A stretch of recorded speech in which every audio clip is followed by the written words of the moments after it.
Whispers in the dark held power you can't begin to fathom. A single chant could bend the will of the heavens. A secret rite might doom an entire village, and the wrong word spoken during a coronation could topple a dynasty. This was the world our ancestors inhabited, a time when medieval rituals weren't just ceremonies, but lifelines to the divine, to power, and sometimes to survival itself.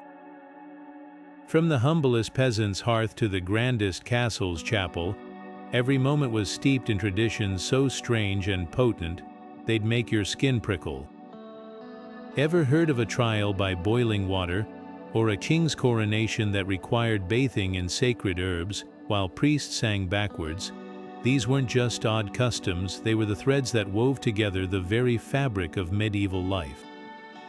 And today, we're pulling back the curtain on 30 of the most haunting, fascinating, and downright mysterious rituals that shaped an era.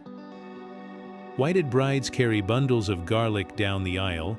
How did a single misplaced word during a knighting ceremony spell disaster? And what dark secrets lay behind the masks of those who performed the forbidden midnight mass? Stoke the fire, lean in close, and let's step into the shadows together, because history has never been this eerily alive. Imagine the weight of cold steel pressing against your throat as you swear your life to another man's command. The Oath of Fealty wasn't just a promise, it was a visceral, blood-chilling pact that bound knights to their lords in a way modern contracts could never replicate. In those shadowed castle halls, the ritual began with the knight kneeling, his hands clasped between his lord's, while a dagger hovered at his neck like a silent judge. One wrong move, one whispered betrayal, and that blade served as a brutal reminder of the price of disloyalty. But the ceremony didn't end there. After the vows, the two men would drink wine tinged with drops of their own blood, a literal blending of their fates. This wasn't mere symbolism, it was a psychological anchor, embedding the bond deep into their very being. Historians trace this ritual's roots to the chaos of feudal Europe, where trust was scarcer than gold and warfare lurked around every corner. Lords needed absolute certainty that their knights wouldn't turn against them, and what better way to ensure loyalty than by making the consequences of betrayal as tangible as a knife's edge.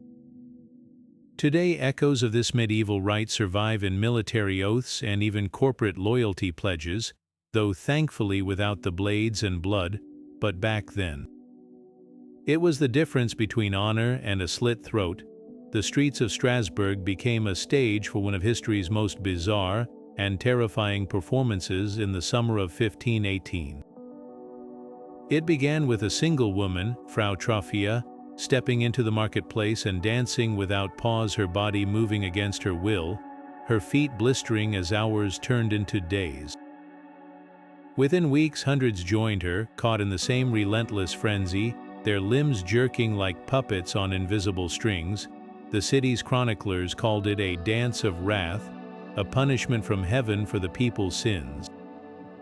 Priests scrambled to perform exorcisms, ringing church bells and swinging censers filled with incense, convinced demons had possessed the dancers.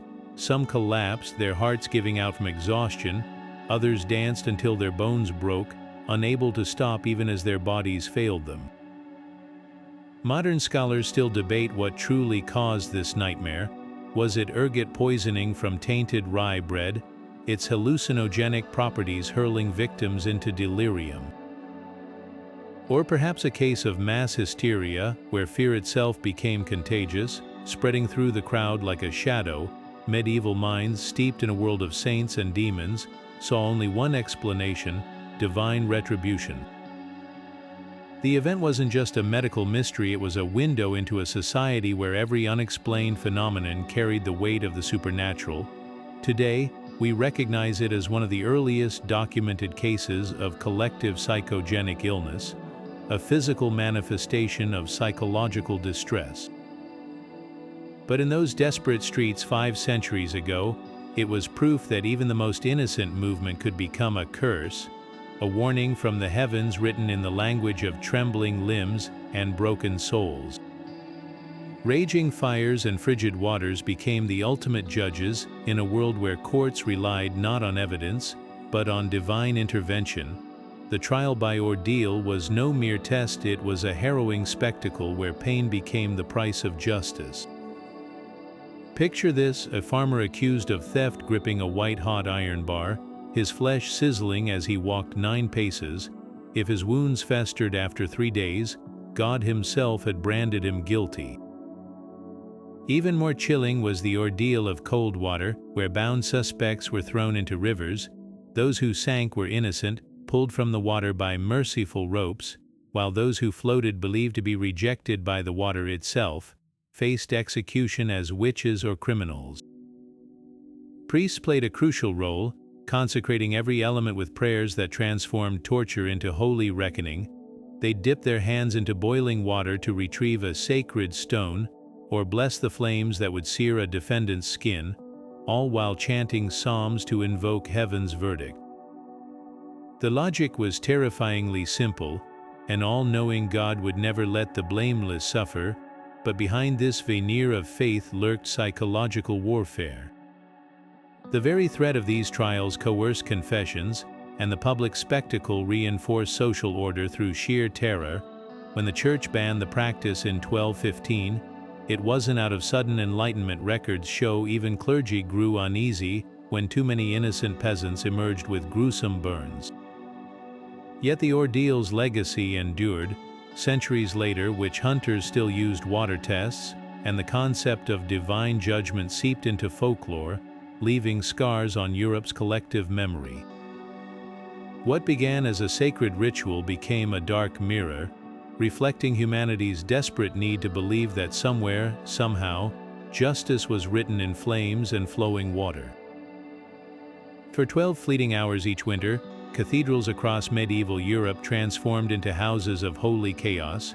The Feast of Fools wasn't just irreverent, it was a full-blown inversion of the social order, where deacons dressed as bishops handed out sausages instead of blessings, and choir boys sang obscene parodies of hymns. At the center of it all stood the Lord of Misrule, often the lowest-ranking cleric, now enthroned in a mock coronation with a chamber pot for a scepter. Congregations brayed like donkeys during prayers, priests wore masks of beasts, and the most sacred texts were recited backward to howls of laughter from the pews. What seemed like sacrilege had deeper purpose. Church leaders quietly tolerated this annual upheaval, recognizing it as a safety valve for pent-up frustrations in a rigidly hierarchical society. Like steam escaping a boiling kettle, the ritual allowed peasants and junior clergy to vent their grievances through satire rather than rebellion. Some scholars argue this controlled chaos actually reinforced the established order. By giving people a taste of anarchy, it made the return to normalcy feel like relief rather than oppression. Others believe these raucous celebrations planted early seeds of dissent, showing ordinary people that authority figures weren't infallible. The tradition crumbled after the Reformation, when both Protestant and Catholic reformers cracked down on what they saw as dangerous disorder. Yet its DNA survives in modern Mardi Gras parades, April Fool's Day pranks, and political cartoons, all descendants of that brief, glorious moment when the powerless could crown their own king, and the sacred world turned delightfully upside down. Beneath the laughter and flying sausages lay a profound truth: sometimes the most serious institutions need the medicine of mockery to survive. Deep beneath the flickering torchlight of abandoned chapels, a perverse echo of sacred rites unfolded: the Black Mass.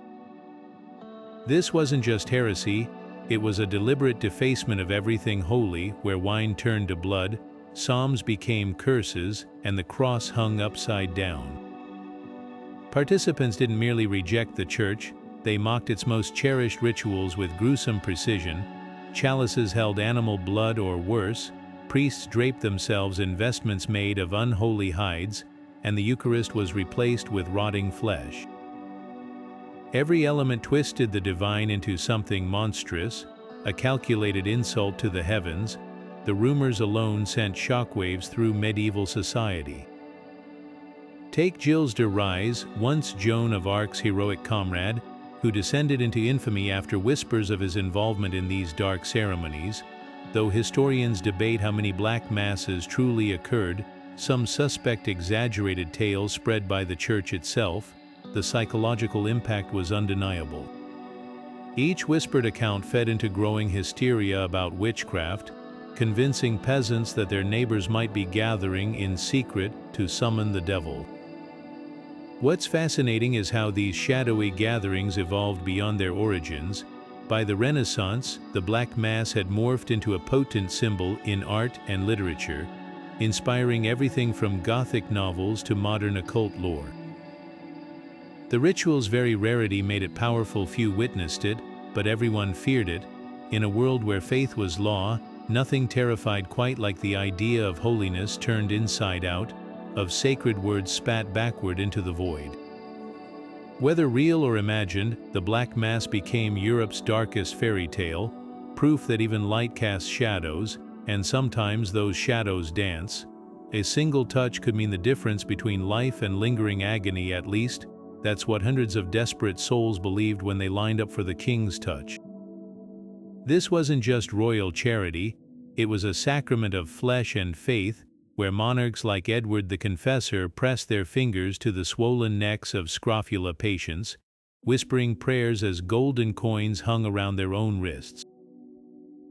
The disease, nicknamed the King's Evil, left grotesque ulcers, yet crowds swore they watched tumors shrink under the anointed hands of their rulers. French kings took it further, blending the ritual with their coronation oaths, as if healing power flowed directly from their divine right to rule. Behind the spectacle lay a masterclass in political theater. Each session was meticulously staged. Kings wore robes embroidered with fleurs de lis, held court in candlelit chapels, and even distributed touch pieces, special coins worn as amulets long after the ceremony. Skeptics scoffed, but modern science suggests a grain of truth. The sheer conviction of patience, combined with the ritual's grandeur, may have triggered placebo effects strong enough to ease symptoms temporarily. Yet its real power was symbolic.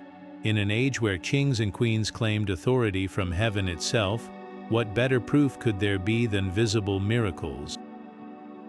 When Charles II of England performed the ritual after the monarchy's restoration, he wasn't just curing sores, he was stitching together the fractured belief in his God-given right to rule.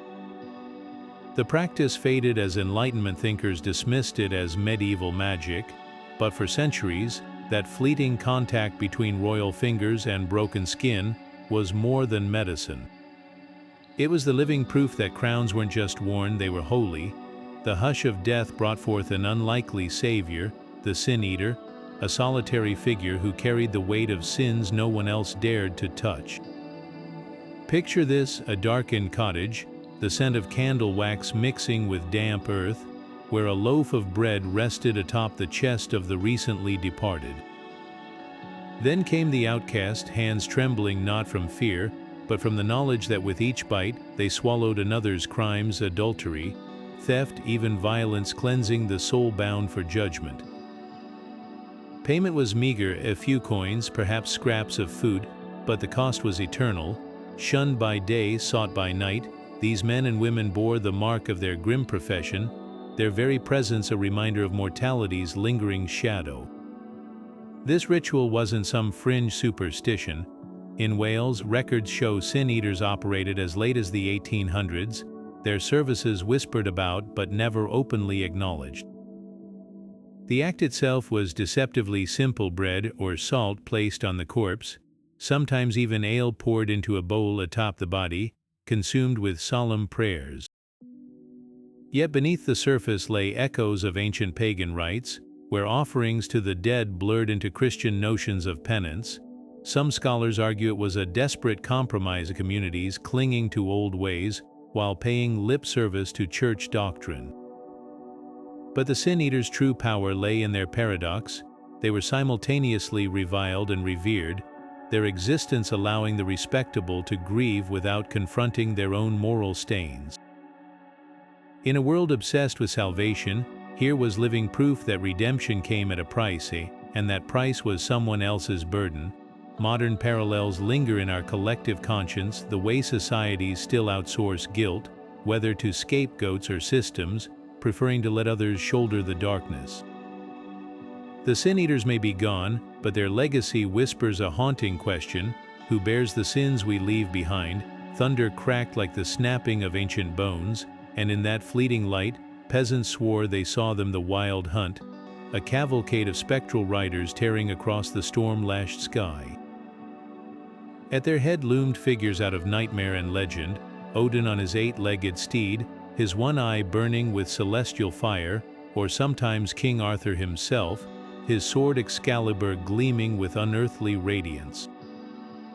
To witness this ghastly parade wasn't just bad luck, it was a death sentence.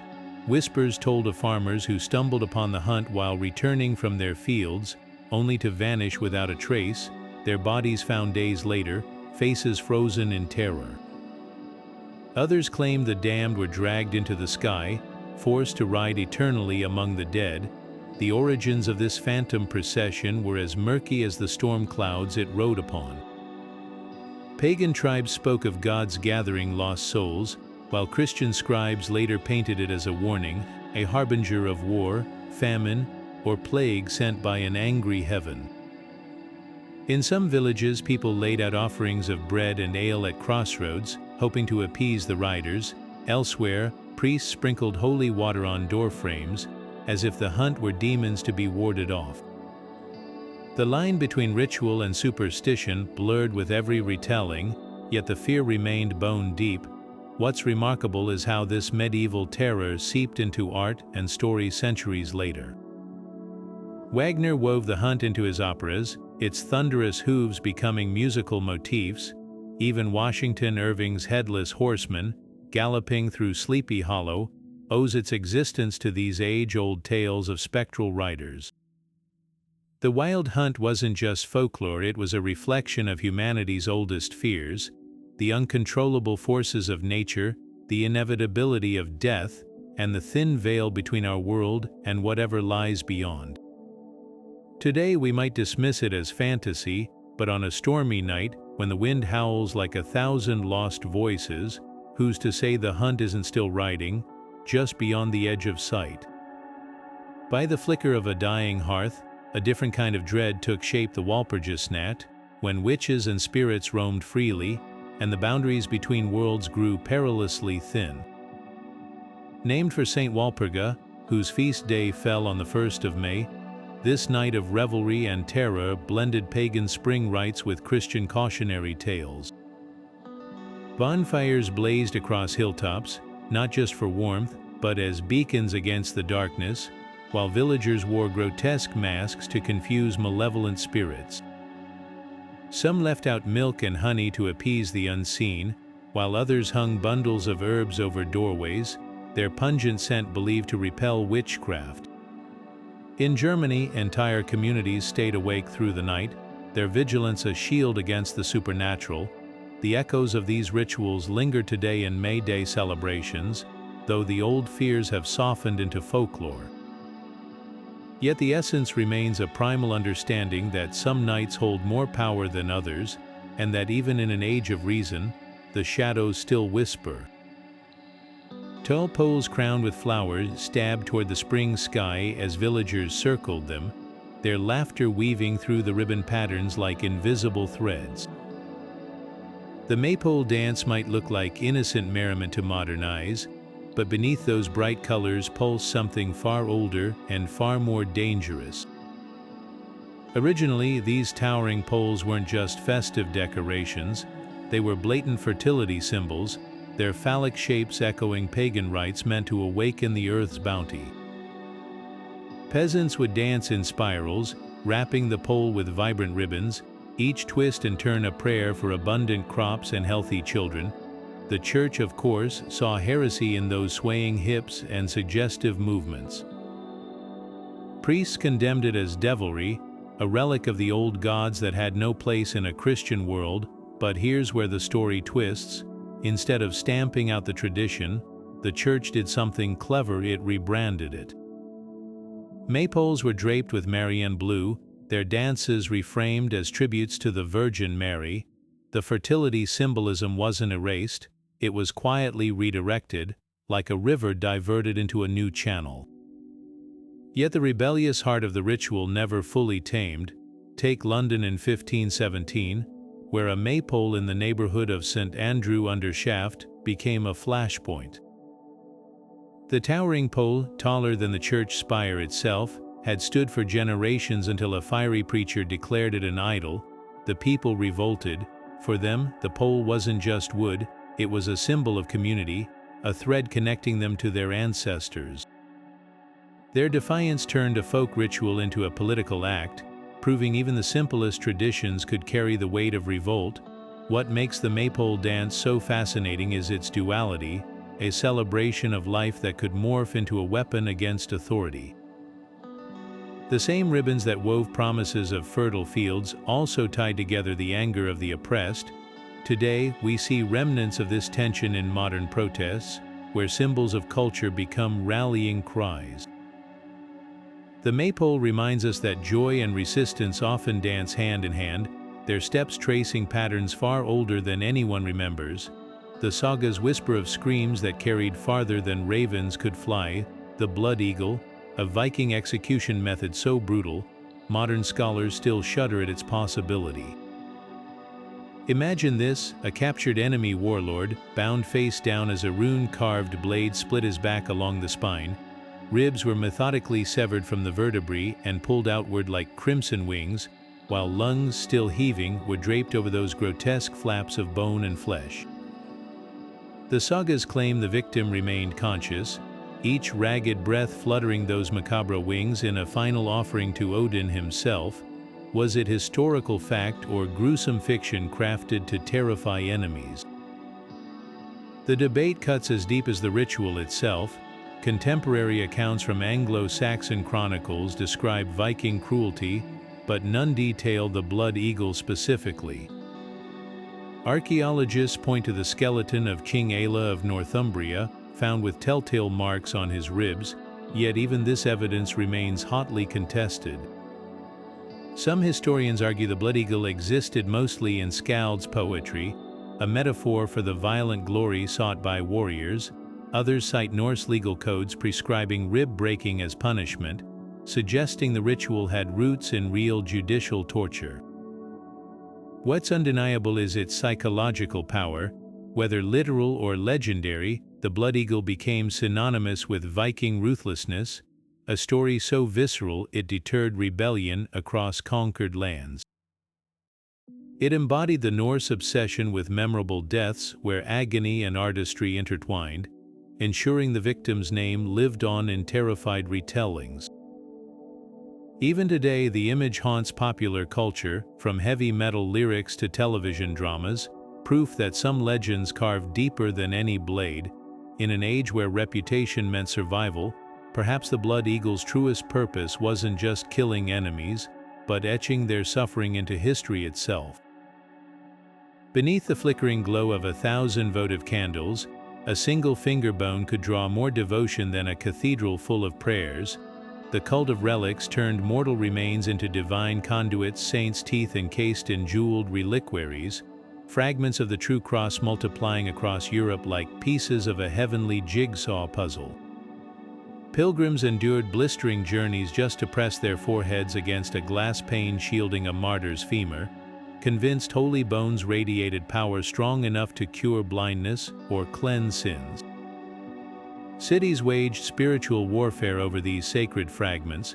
When Venice stole St. Mark's body from Alexandria in the 9th century, they smuggled it past Muslim guards by hiding the corpse beneath layers of pork, a deception both ingenious and blasphemous. Relic trafficking became a shadow economy where faith and fraud intertwined. Enterprising merchants sold authentic thorns from Christ's crown by the dozen, while churches boasted competing fragments of the same saint's skull. The infamous donation of Constantine, a forged document claiming the emperor gifted Rome to the Pope, gained traction precisely because medieval minds believed physical objects could transfer divine authority. Even kings played the game. Charlemagne's courtiers swore his throne contained relics of Solomon himself, a blatant power grab dressed in holy raiment. What's chilling is how these rituals birth systems we still recognize today. The Vatican's meticulous relic certifications foreshadowed modern authentication scandals, while pilgrimage routes evolved into tourist traps complete with souvenir vendors hawking blessed trinkets. This was faith commodified, where a sliver of bone could determine a town's prosperity or a ruler's legitimacy, yet beyond the commerce lay raw, desperate belief, the hope that touching something holy might bridge the gap between earth and heaven. Today's skeptics dismiss relics as medieval superstition, but in those candle-lit chapels, they were passports to the divine, proof that even dust could carry miracles. For one fleeting week each winter, the solemn halls of medieval cathedrals echoed with the high-pitched laughter of an unlikely ruler, the boy bishop. This wasn't mere child's play, it was a sanctioned upheaval where a choir boy, often no older than 12, donned miniature bishop's robes and wielded a crozier taller than himself. The ritual began with an elaborate mock consecration, complete with hymns and blessings, before the newly crowned boy led his fellow choir boys through towns in raucous processions. They'd knock on doors demanding treats or coins, parodying the church's own tithe collections with impish grins and exaggerated solemnity. Some boy bishops even delivered sermons carefully scripted by clergy, of course, where their youthful voices lectured congregations on morality, their very presence turning tradition upside down. The roots of this peculiar custom stretch back to the Roman Saturnalia, where masters served slaves and social hierarchies briefly dissolved in wine-soaked revelry. Medieval Europe adapted this ancient pressure valve, channeling rebellious energy into controlled chaos. Church leaders understood the genius of the system. By giving children symbolic power, they allowed ordinary people to laugh at authority without truly challenging it. That laughter had sharp teeth, though. In 1482, a boy bishop in Salisbury reportedly used his sermon to scold local nobles for greed, a moment of startling audacity from a child who'd returned to scrubbing floors come January. But like all good rebellions, this one couldn't last. By the Reformation, the boy bishop tradition had twisted into something dangerous in the eyes of clerics. Protestant reformers saw it as popish frivolity, while Catholic officials grew uneasy with its subversive edge. The final blow came in 1541, when Henry VIII outright banned the practice across England. Yet fragments survived in folk customs, like Spain's Fiesta de los Locos, where children still briefly rule towns during winter festivals. The boy bishop's legacy lingers as a reminder that even the most rigid societies need moments where the powerless wear the crown, if only to remember how light it could be. The battlefield fell silent for one heartbeat, then the air split with howls that sounded more beast than man. The Berserkers had arrived, clad in wolf pelts or bare-chested despite the cold. These Viking warriors worked themselves into a frenzy before combat, gnawing at their shields until froth dripped from their jaws. Eyewitness accounts describe them charging alone against entire shield walls, their eyes rolled back in their heads, muscles taut as ship ropes even as arrows jutted from their flesh. Saxon chroniclers swore they saw berserkers take fatal wounds without flinching, as if Odin himself had numbed their nerves with divine fingers. What fueled this terrifying state? The sagas speak of rituals so potent they dissolved the line between man and myth. Some warriors reportedly ingested fly agaric mushrooms, their bright red caps containing toxins that induced hallucinations and a dangerous surge of strength. Others may have entered self-induced trances through chanting, rhythmic drumming, or the grueling exhaustion of pre-battle rituals, but the most compelling theory points to a darker origin: epilepsy or mental illness channeled into warfare. Historical records mention berserkers collapsing into seizures after battles, their bodies finally succumbing to the strain of their own fury. The psychological impact was undeniable. Seeing a warrior shrug off blows that would fell an ox shattered enemy morale before swords even clashed. This wasn't just fighting, it was theater, a performance of invincibility that made entire armies hesitate. The legacy of the Berserkers lingers not just in our vocabulary, but in warrior traditions across cultures. From the Celtic Fianna to the Maori Toa, civilizations worldwide cultivated their own versions of battle trances, proving that fear itself could be the sharpest weapon. Modern soldiers still study their tactics, not for the hallucinations or howls, but for the unshakable lesson the Berserkers left behind. In war, the mind can be deadlier than any blade. Moonlight carved jagged shadows across the forest, clearing as the accused whispered of gatherings no sane mind could fathom, the witches' Sabbath. According to trial records dripping with hysteria, these unholy assemblies weren't just meetings, but full-blown blasphemies writ large. Women supposedly anointed themselves with ointments made from murdered infants, then mounted broomsticks or goats to soar through the night. Upon arrival, they'd kneel before a horned figure, sometimes a black goat, other times a man with eyes like smoldering coals, and seal their allegiance by kissing his spine in a grotesque inversion of sacred rites. The climax, a feast where tables groaned with food that turned to ash in the mouth, accompanied by dances that grew increasingly frenzied until dawn exposed the revelers as hollow-eyed husks. These confessions, extracted under torture, bore the fingerprints of church propaganda. Inquisitors like Heinrich Kramer, author of the infamous Malleus Maleficarum, wove together scraps of pagan folklore, misunderstood midwifery practices, and straight-up fantasy. The flying ointments likely contained hallucinogenic herbs like belladonna, explaining visions of flight, while the devil's mark was often just a mole or birthmark.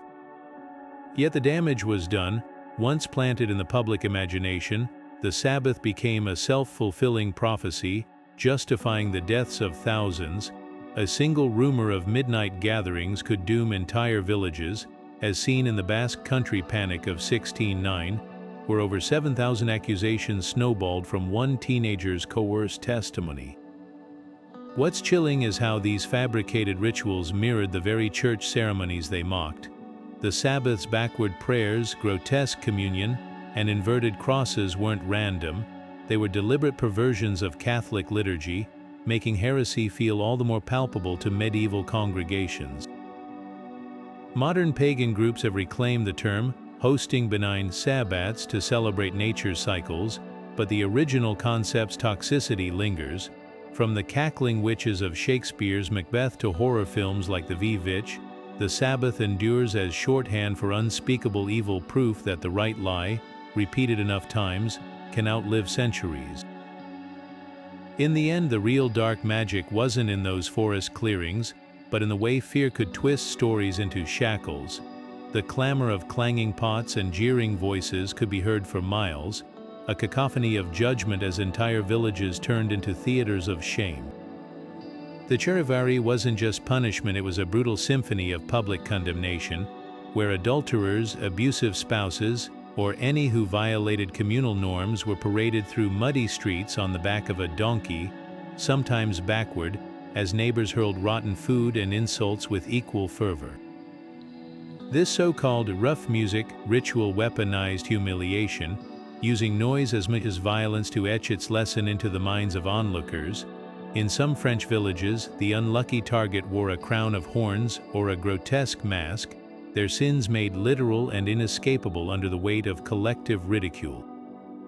What began as medieval social policing had roots far older. Tribes across Europe once used similar noise rituals to drive out evil spirits, but by the 14th century, it had morphed into something darker, a tool to enforce moral codes without the need for courts or clergy.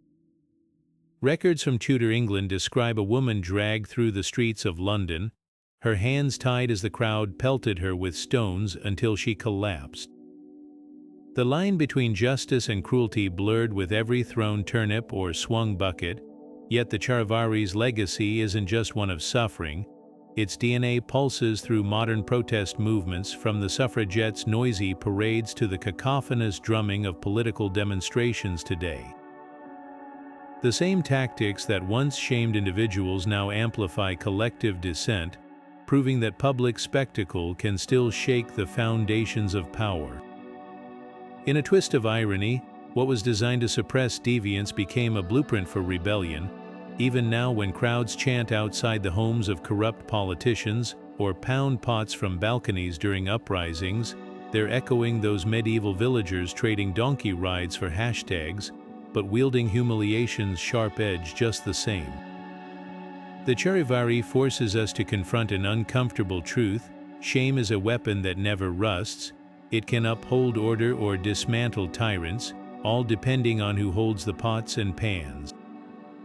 And in an age where social media has turned public shaming into a global sport, those muddy medieval streets feel closer than we'd like to admit. Amidst the solemn stone saints and stern-faced apostles, one figure stands out for his wild, unsettling grin, a face erupting in vines, his mouth disgorging leaves like a living thicket frozen in time. The Green Man watches silently from cathedral corners, his leafy beard curling across weathered stone, a pagan ghost haunting holy spaces. To modern eyes, he might seem whimsical, but medieval artisans carved him with deliberate reverence, his foliage symbolizing nature's relentless return, season after season, even in the heart of man-made divinity. The origins of this enigmatic figure stretch back to ancient tree cults, where druids whispered prayers to sacred oaks. When Christianity spread, the church faced a dilemma: stamp out nature worship or repurpose it. They chose the latter, weaving the Green Man into their own tapestries as a metaphor for resurrection. In Lincoln Cathedral, his face peers down beside scenes of Christ's ascension, as if to say even the wildest parts of creation bow to divine order. Yet the old magic lingered. Villagers still touched his carved vines during droughts, believing his greenery could coax rain from stubborn skies. What's fascinating is how the Green Man escaped ecclesiastical control. By the Renaissance, he'd crept into tavern signs and noble crests, his image morphing into a protector of fertile fields and healthy harvests. Fast forward to today, and you'll find him resurrected as an icon of eco-spirituality, his face printed on protest signs at climate marches, his likeness inspiring characters like Tolkien's Treebeard.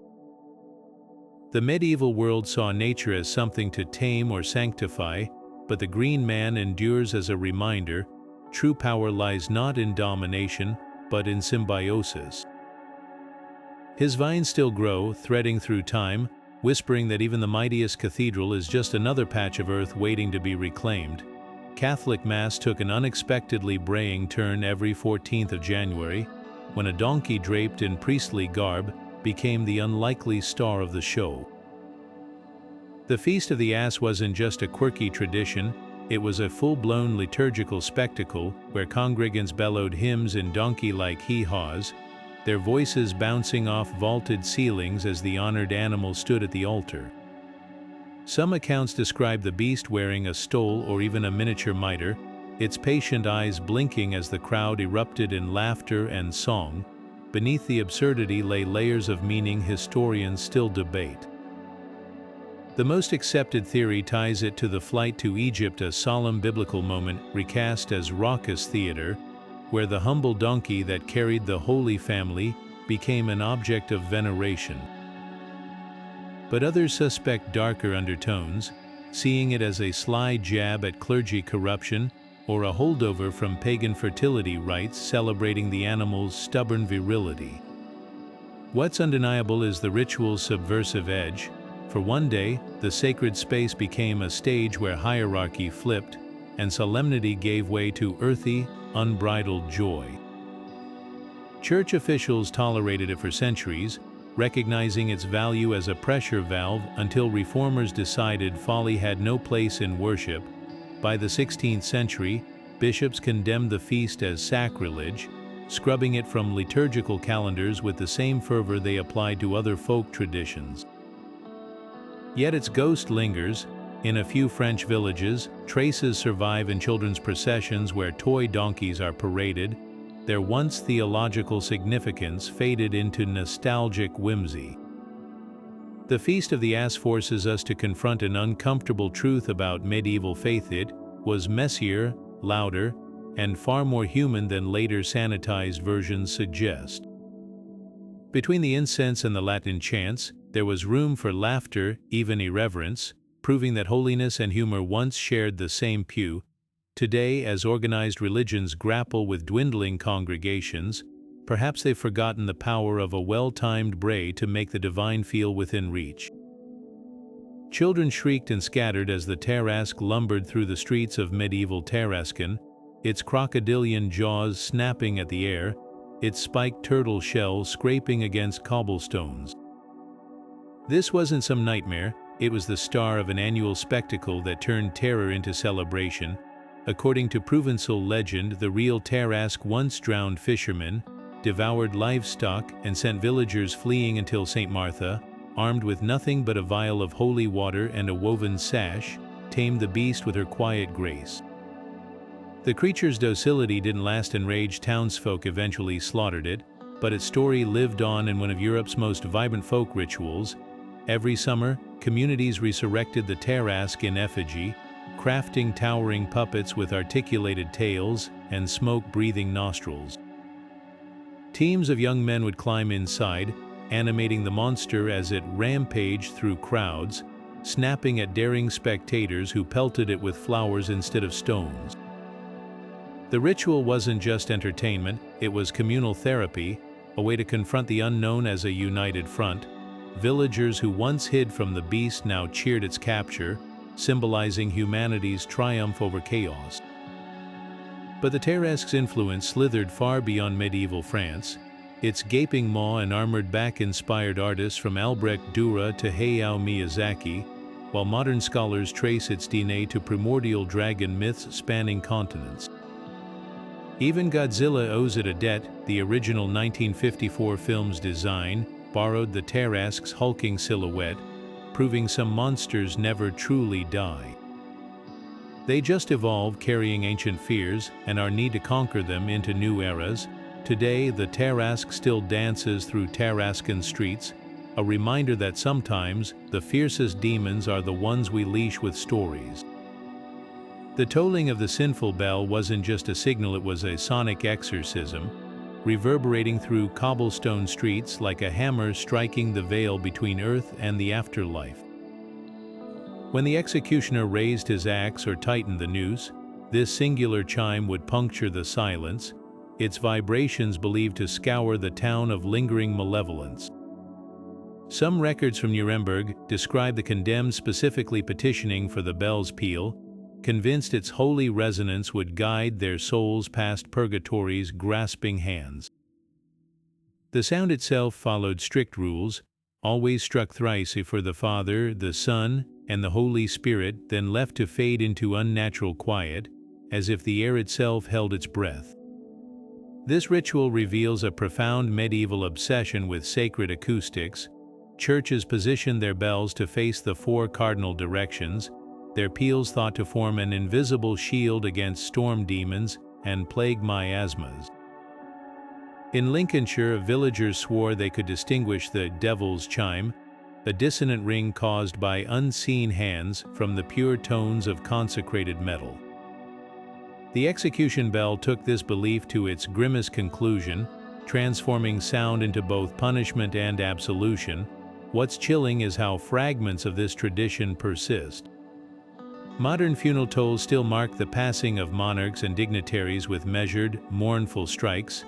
Even the phrase, "for whom the bell tolls," carries eerie echoes of those medieval scaffolds, where a single ring could mean salvation or damnation. The Sinful Bell reminds us that for our ancestors, noise wasn't just vibration, it was a weapon, a prayer, and sometimes the last mercy a broken world could offer. Deep beneath the rumble of peasant carts and noble processions, another kind of ruler waited, one who never truly died. The king in the mountain wasn't just folklore, it was a collective lifeline clutched by generations facing war, famine, and despair. From the misty highlands of Wales to the dark forests of Germany, villagers whispered of hollow hills where legendary figures like King Arthur or Frederick Barbarossa slumbered, their beards growing ever longer around stone tables, their swords resting but never rusting. The rituals surrounding these sleeping monarchs were deceptively simple: a loaf of bread left at the mouth of a cave, a silver coin tucked into the roots of an ancient oak, sometimes even a full feast laid out near a barrow mound under the full moon. But these offerings weren't just tribute, they were invitations, a way to keep the contract between the land and its hidden protector alive. The psychological power of these myths becomes clearest in times of crisis. When the Black Death ravaged Europe, sightings of spectral nights near mountain passes spiked desperate souls interpreting shadows as signs of imminent salvation. During the 30 Years' War, German farmers reported hearing Barbarossa's ghostly army drilling beneath the Kyffhäuser mountain, their armor clinking like distant wind chimes. Even leaders weaponized the legend. Kaiser Wilhelm I erected a colossal monument atop that very mountain, literally grafting his reign onto the myth by depicting himself as the emperor's awakened successor. What's fascinating is how these medieval hopes shape modern messiah complexes. Politicians still frame themselves as sleeping giants, roused to save their nations, while pop culture brims with Arthurian reboots and superheroes in caves. The King in the Mountain endures because it answers a primal need, the belief that when darkness falls, the light isn't gone, just waiting beneath our feet. Whether carved into folklore or whispered in election slogans, the promise remains the same: no crisis lasts forever, and even the mightiest legends might just be biding their time. Snow still blanketed the Pyrenees when villagers gathered, their breath steaming in the pre-dawn cold, all eyes fixed on the mouth of a shadowed cave. This wasn't just a winter morning, it was Candlemas, the day a sleeping bear held the power to dictate the seasons. According to tradition, if the bear emerged and glimpsed its own shadow, it would retreat into darkness, condemning the land to 6 more weeks of frost. But if clouds veiled the sun, the creature would lumber into the open, signaling winter's swift retreat. Sound familiar? Centuries before Punxsutawney Phil, medieval Europe pinned its weather predictions on ursine intuition, blending pagan reverence with practical survival. The roots of this ritual stretch back to pre-Christian bear cults, where the animal's cyclical disappearance and return mirrored nature's rhythms. In regions like the French Jura, bears were considered earthly incarnations of ancestral spirits, their hibernation a sacred death and rebirth metaphor. By the Middle Ages, the Church had repurposed the tradition, grafting it onto Candlemas, the feast of the purification of the Virgin, but the old magic lingered. Some villages staged elaborate processions with costumed bears, their faux fur dragging through the snow as children pelted them with berries to hasten spring. Other accounts describe real bears kept in captivity, their behavior scrutinized like living almanacs. What's striking is how deeply this ritual shaped daily life. Farmers timed their planting by the bear's verdict, while shepherds adjusted grazing schedules based on its shadow. The bear wasn't just a predictor, it was a mediator between humans and the natural world, its instincts trusted more than any scholar's almanac. Modern meteorology might scoff at the idea, but the legacy of the Candlemas Bear endures not just in Groundhog Day, but in our stubborn habit of seeking answers from the wild. After all, when the line between survival and starvation could hinge on a single frost, who wouldn't cling to the wisdom of creatures that sleep beneath the earth, tuned to secrets we've long forgotten? A wheel of double Gloucester cheese tumbled down Cooper's Hill like a runaway sun, bouncing wildly as dozens of reckless souls hurled themselves after it, elbows and knees colliding with the unforgiving slope. The annual cheese rolling of Gloucestershire wasn't just a race, it was a near-suicidal leap of faith disguised as sport, where participants risked broken bones for the honor of claiming a dairy prize blessed by the local priest. The origins of this delightfully dangerous ritual are as slippery as the grass on that infamous hill.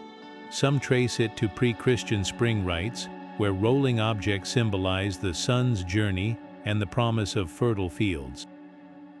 Others believe it began as a boundary-marking tradition, with cheese representing the land itself, tumbling to reaffirm village limits. Whatever its roots, by the Middle Ages, the Church had woven it into the fabric of Regation Tide, those solemn days of prayer for crops. The cheese, once a pagan offering, now received a priest's blessing before its chaotic descent, a perfect metaphor for how medieval Christianity absorbed and repurposed older customs. What's astonishing is how little the ritual has changed over centuries. Tudor accounts describe the same breathless spectacle: young men and women careening downhill, mud spattered and laughing, while elders placed bets on who'd face plant first. The cheese itself became a kind of holy relic. Families believed a sliver kept in the home warded off blight or brought healthy livestock. Modern health and safety regulations have done little to tame the event. Participants still cartwheel down the hill with abandon, though these days, paramedics wait at the bottom. The cheese rolling endures not just as a quirky tradition, but as a defiant middle finger to modern sensibilities. In an age of liability waivers and padded playgrounds, this ritual reminds us that joy and danger once danced hand in hand. There's something primal in the sight of people chasing a tumbling wheel, an echo of our ancestors' belief that sometimes you have to risk a sprained ankle to catch a little magic. The royal nursery held a secret as old as privilege itself, a child whose only purpose was to wince under the tutor's rod whenever his betters erred. The whipping boy wasn't just a scapegoat, he was a living lesson in the brutal arithmetic of medieval power. Imagine the scene: a young prince neglects his Latin conjugations, and instead of raising his hand, the tutor turns to another boy, often a noble-born companion, but still expendable, to deliver stinging lashes across his palms. The prince's education came not from his own pain, but from witnessing it inflicted on someone whose body was deemed more suitable for suffering. This twisted ritual wasn't about discipline, it was about divinity. Monarchs claimed their authority came straight from heaven, and thus their heirs couldn't risk the taint of physical punishment. A prince's skin was sacred, but his conscience, that could be shaped by another's screams. Historical records from the court of England's Charles I reveal names like William Murray, who absorbed beatings meant for the young king-to-be, his back serving as a gruesome chalkboard where royal lessons were written in welts. Yet the whipping boy's role extended beyond the nursery. His existence reinforced a chilling worldview. Pain trickled downward like rainwater, from those who ruled to those who existed to cushion their fall. The practice faded as Enlightenment ideals questioned divine right, but its shadow lingers in modern systems where privilege still outsources consequences. Think of political aides taking blame for scandals, or corporations shielding executives while lower-level employees face fallout. The whipping boy may have vanished from palaces, but the idea that some exist to bear the punishments of others, that's a ritual we've yet to break. What makes this custom so unsettling isn't just its cruelty, it's the quiet complicity it demanded. Tutors, courtiers, even the whipping boys themselves accepted their roles as necessary fictions, as if the universe would unravel if a prince's skin bore a bruise. In the end, the ritual's true brutality lay not in the strikes, but in the way it taught both punisher and punished that inequality wasn't just law, but nature itself. Flames clawed at the night sky as a towering wicker effigy collapsed inward, its skeletal frame groaning under the weight of its own destruction, and the lives trapped within. Julius Caesar's chilling account of Celtic sacrifices wasn't just battlefield propaganda, it painted a picture of ritual spectacle so visceral, it seared itself into the medieval mind for centuries. His Gallic Wars described giant woven figures filled with living offerings, criminals, prisoners of war, even volunteers, set ablaze to ensure fertile harvests or victory in battle. The Celts believed the smoke carried their prayers to the gods, the crackling wicker a macabre instrument of divine communication. Whether Caesar exaggerated or witnessed truth remains debated. Archaeology offers no clear evidence of wicker executions, but the idea took root like a creeping vine. Medieval chroniclers, already steeped in fear of pagan survivals, latched onto the image, recasting it as proof of witchcraft's horrors. During the witch trials, interrogators twisted confessions to include echoes of the Wicker Man, accusing victims of plotting similar fiery sacrifices to Satan. The legend became a self-fulfilling prophecy, shaping persecutions where stakes and pyres burned real flesh under the guise of stamping out ancient evils. Then came 1973, and a folk horror masterpiece reignited the myth for a modern audience.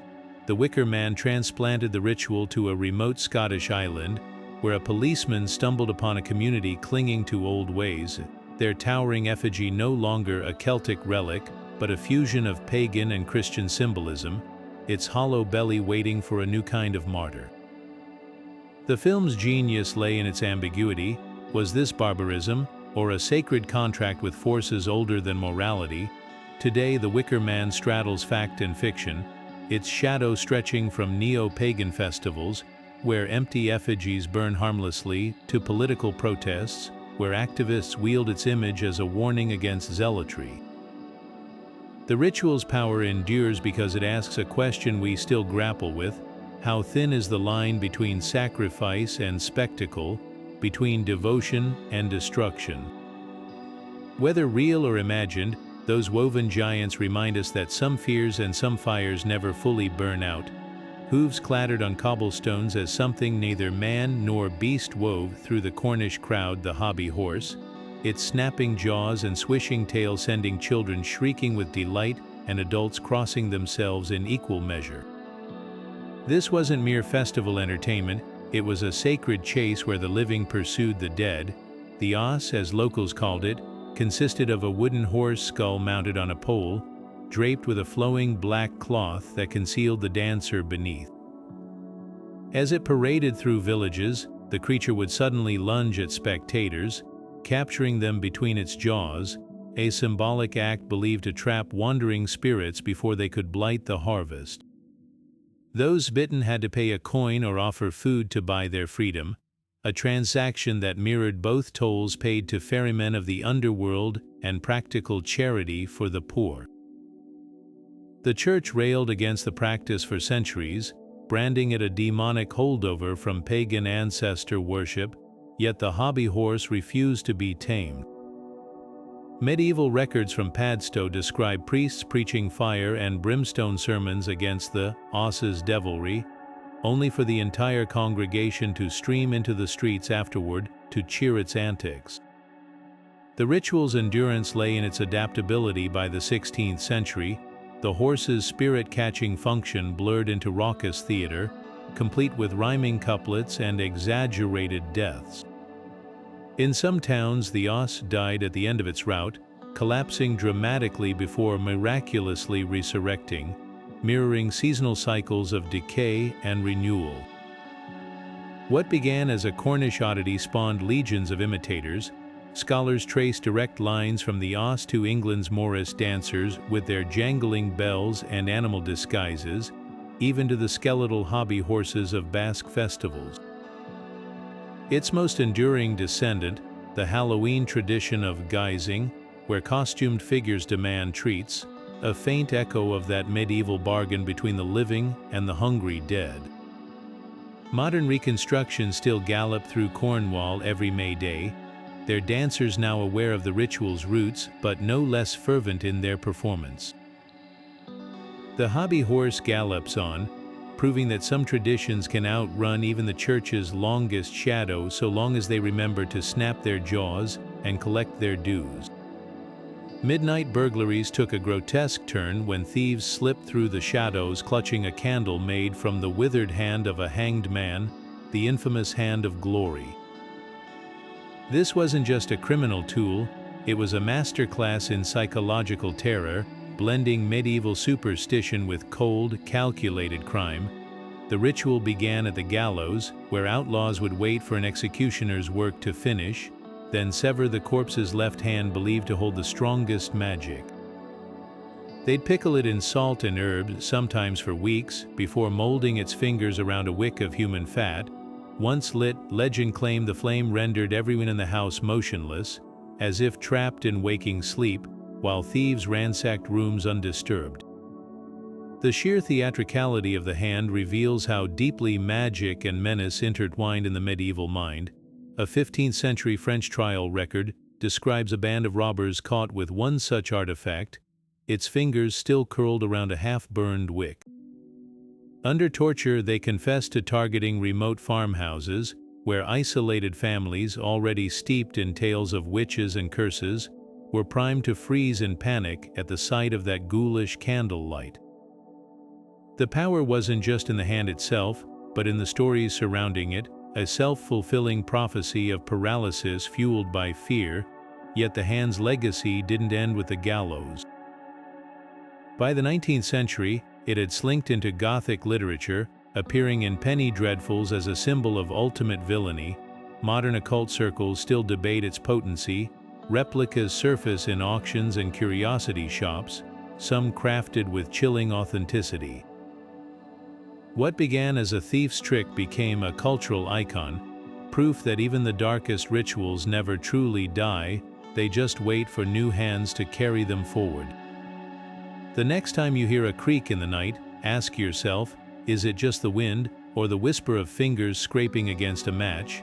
The river current carried more than just water, it bore away entire lives, packed onto rickety boats crammed with society's unwanted. The fool's ship wasn't just exile, it was theater disguised as charity, where medieval towns rid themselves of the mentally ill, the destitute, and the eccentric under the guise of pilgrimage. Picture these vessels, brightly painted hulls sagging under the weight of their human cargo, their sails patched like a jester's motley, drifting from port to port with neither destination nor welcome. Some communities even staged mock ceremonies, crowning passengers with fools' caps or handing them oars carved with grotesque faces, as if madness itself could be rowed away into the horizon. This ritual spoke volumes about medieval understanding, or rather, misunderstanding of mental illness. Unlike physical ailments which might earn prayers or poultices, conditions like schizophrenia or melancholia were seen as moral failings, spiritual contagions that threatened the social order. The ship became a floating quarantine, its passengers simultaneously pitied and feared. Records from Strasbourg in 1480 describe a barge loaded with the moonstruck and the witless, sent down the Rhine with a month's worth of bread and a flask of cheap wine, a hollow gesture of mercy masking collective relief. Yet the fool's ship sailed far beyond its medieval origins. Philosopher Michel Foucault resurrected the metaphor in his blistering critique of modern asylums, arguing that societies still confine those who disrupt norms, trading wooden hulls for white-walled institutions. The ritual's DNA persists, too. In our language, think of phrases like sending someone packing or offloading problems. Even today, homelessness and inadequate mental health care echo that ancient impulse to banish what we refuse to understand. The ships may have rotted away centuries ago, but the current they rode still flows, carrying new generations of outcasts just beyond the edges of our attention. What changes isn't the exclusion, but the vessel we build for it. No howling pierced the night quite like the screams from a werewolf trial, not accusations of evil, but desperate pleas from the accused, insisting they were victims of an ancient curse rather than agents of darkness. Unlike witches who were often condemned as willing servants of the devil, supposed werewolves occupied a strange gray area in medieval courts. Judges would pore over defendants' bodies, searching for telltale signs, unnaturally hairy palms, elongated canines, even eyebrows that met in the middle like a wolf's unbroken pelt. One French trial record from 1580 describes a beggar named Jacques Roulet, whose tattered clothing concealed patches of coarse, tawny hair, evidence enough to condemn him as a loup-garou, though the court took pity, sentencing him to a monastery rather than the stake. The most chilling testimonies came from those who claimed to remember their transformations. A German woodcutter testified that his shifts began with an unquenchable thirst for river water, followed by agonizing contortions as his fingers curled into claws.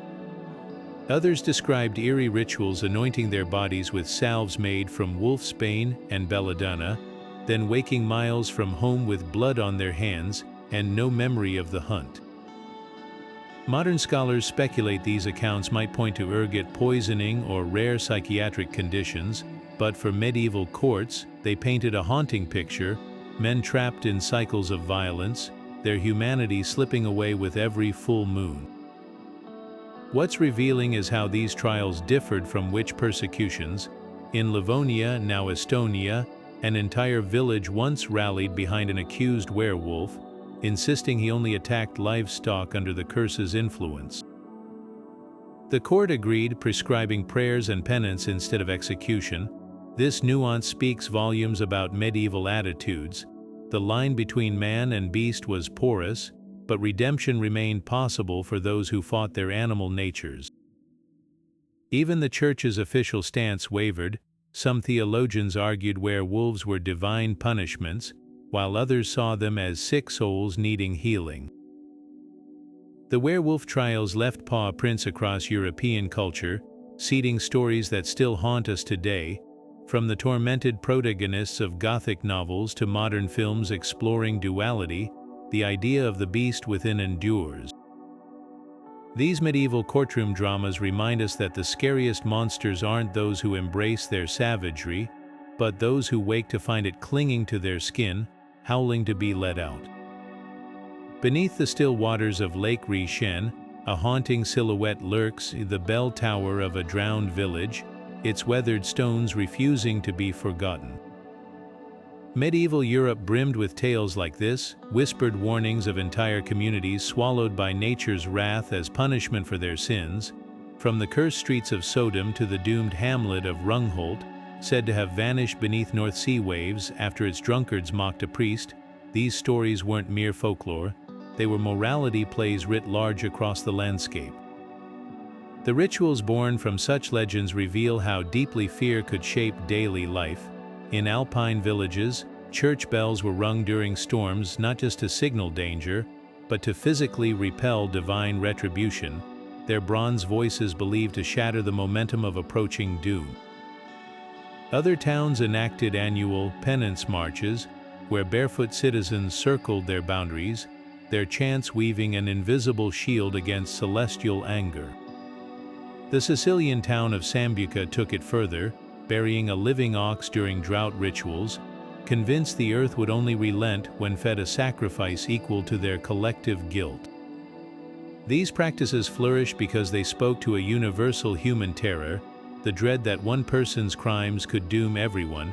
When plague or famine struck, medieval minds didn't see random tragedy, they saw cosmic auditing, with entire towns weighed against some unknowable moral ledger. Modern parallels flicker through disaster films and pandemic rhetoric, where collective punishment narratives still grip our imagination.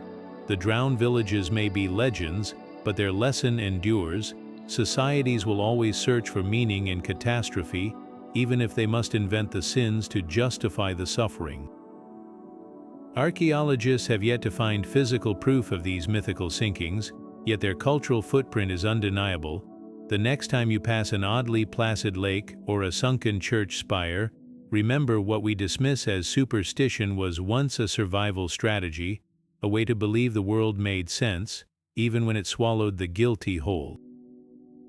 The Codex Gigas loomed on the monastery shelf like a sleeping beast, its massive vellum pages, each the size of a small table, bound in leather-stretched taut over wooden boards.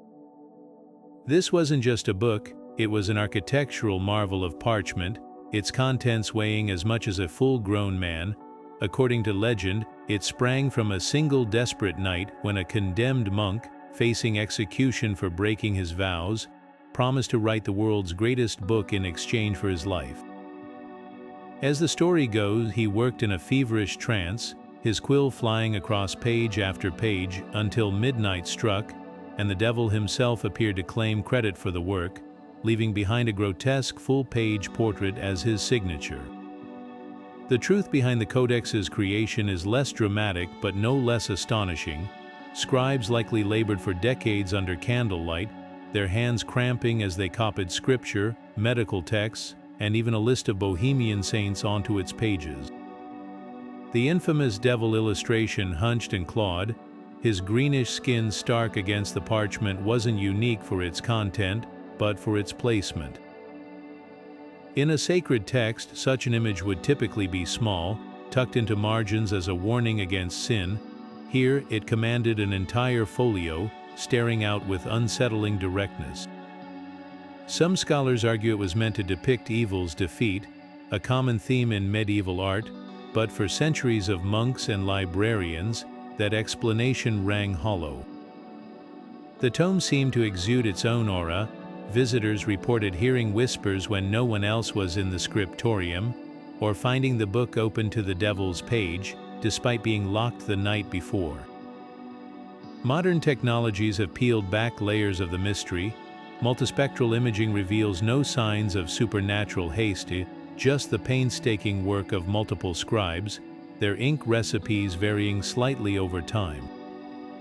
Yet the Codex's eerie reputation clings like old vellum.